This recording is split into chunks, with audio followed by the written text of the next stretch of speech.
सर्वप्रथमे मु चंपती ग्राम पंचायतर गुरुजन मानक नमस्कार जनाऊँगी। आज पवित्र स्वाधीनता दिवस 80तम पालन आम करने जाऊँ। जो मैंने आम देश को स्वाधीन करछंती तांको अशेष अशेष कृतज्ञता जनाऊँगी।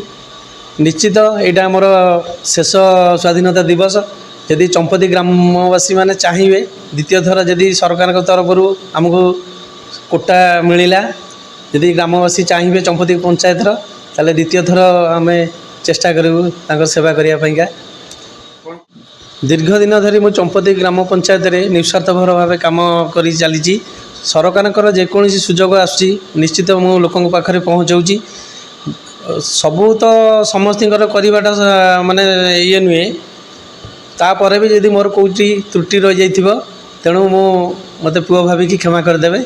आगामी दिन में मुझे निश्चय सुधारिया चेष्टा करी।